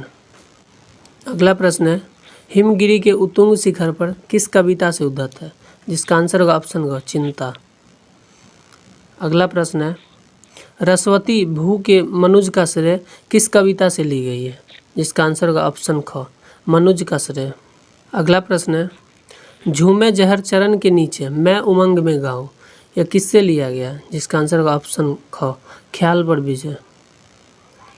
अगला प्रश्न है, गाकर गीत विरह के तटनी किस कविता से ली गई है, जिसका आंसर होगा ऑप्शन क गीत अगीत से। अगला प्रश्न है, रात यूं कहने लगा मुझसे गगन का चांद ये पंक्तियाँ कहाँ से ली गई है, जिसका आंसर होगा ऑप्शन ख कहने लगा चांद। अगला प्रश्न है, दिव की ज्वलित शिखा से उड़ तुम जब से लिपट गई जीवन में किस कविता से ली गई है, जिसका आंसर होगा ऑप्शन क हाहाकार से। अगला प्रश्न है, श्रृंग चढ़ जीवन के आर पार हेरते से उक्त पंक्तियाँ कहाँ से ली गई, जिसका आंसर होगा ऑप्शन ख युधिष्ठिर की गिलानी से। अगला प्रश्न है, जहाँ कभी अंतर में कोई भाव अपरिचित जागे किससे ली गई, जिसका आंसर होगा ऑप्शन ग भीम का पश्चाताप। अगला प्रश्न है, दूर कहीं पर अमराई में कोयल बोली पंक्तियाँ किस कविता से ली गई है, जिसका आंसर होगा ऑप्शन क वसंत की आगवानी। अगला प्रश्न है, वे लोहा पीट रहे हैं किस कविता से उद्धृत है, जिसका आंसर होगा ऑप्शन ग वे और तुम। अगला प्रश्न है, ये अनजान नदी की नावें जादू के से पल किस कविता से उद्धृत है, जिसका आंसर होगा ऑप्शन क सांझ का बादल। अगला प्रश्न है, कल्पने उदासनी न मेघदूत वेश में किस कविता से उद्धृत है, जिसका आंसर होगा ऑप्शन क कवि और कल्पना। अगला प्रश्न है, गीत अगीत शीर्षक कविता के रचयिता कौन है, जिसका आंसर होगा ऑप्शन क जयशंकर प्रसाद। अगला प्रश्न है, नागार्जुन का वास्तविक नाम क्या है, जिसका आंसर होगा ऑप्शन क वैजनाथ मिश्र। अगला प्रश्न है, धर्मवीर भारती की कविताओं का नाम लिखें, जिसका आंसर होगा ऑप्शन क और ग अर्थात सांझ का बादल और कवि और कल्पना दोनों धर्मवीर भारती की कविता है। अगला प्रश्न है, भीष्म का पश्चाताप के कवि का नाम लिखें, जिसका आंसर ऑप्शन घ रामधारी सिंह दिनकर। अगला प्रश्न है, चिंता शीर्षक कविता के रचयिता का नाम लिखें, जिसका आंसर का ऑप्शन क जयशंकर प्रसाद। अगला प्रश्न है, चिंता कविता प्रसाद जी की किस कृति से ली गई है, जिसका आंसर का ऑप्शन क लहर से। अगला प्रश्न है, दूर कहीं पर अमराई में कोयल बोली किस कविता की पंक्ति है, जिसका आंसर का ऑप्शन क वसंत की आगवानी। अगला प्रश्न है, वे लोहा पीट रहे हैं वाक्य से नागार्जुन की कौन सी कविता प्रारंभ होती है, जिसका आंसर का ऑप्शन क वे और तुम। अगला प्रश्न है, 7 गीत वर्ष किनका काव्य संकलन है, जिसका आंसर होगा ऑप्शन क धर्मवीर भारती का। अगला प्रश्न है, सूर्योदय से पहले का समय क्या कहलाता है, जिसका आंसर होगा ऑप्शन क ब्रह्म मुहूर्त। अगला प्रश्न है, आपत्ति का विपरीतार्थक शब्द क्या है, जिसका आंसर होगा ऑप्शन क सहमति। अगला प्रश्न है, कहने लगा चांद कविता के रचयिता कौन है, जिसका आंसर होगा ऑप्शन क दिनकर। अगला प्रश्न है, सांझ का बादल किनकी कविता है, जिसका आंसर होगा ऑप्शन क धर्मवीर भारती। अगला प्रश्न है, कवि और कल्पना किनकी कृति है, जिसका आंसर होगा ऑप्शन क धर्मवीर भारती। अगला प्रश्न है, किस करुणा कलित हृदय में किस कविता से उद्धत है, जिसका आंसर होगा ऑप्शन क आंसू से। अगला प्रश्न है, करुणा की नव अंगराई सी किस कविता से उद्धत है, जिसका आंसर होगा ऑप्शन ग लहर से। अगला प्रश्न है, गाकर गीत विरह के तटनी किस कविता से उद्धत है, जिसका आंसर होगा ऑप्शन क गीत अगीत। अगला प्रश्न है, रात यूं कहने लगा मुझसे गगन का चांद किस कविता से उद्धत है, इसका आंसर ऑप्शन क कहने लगा चांद।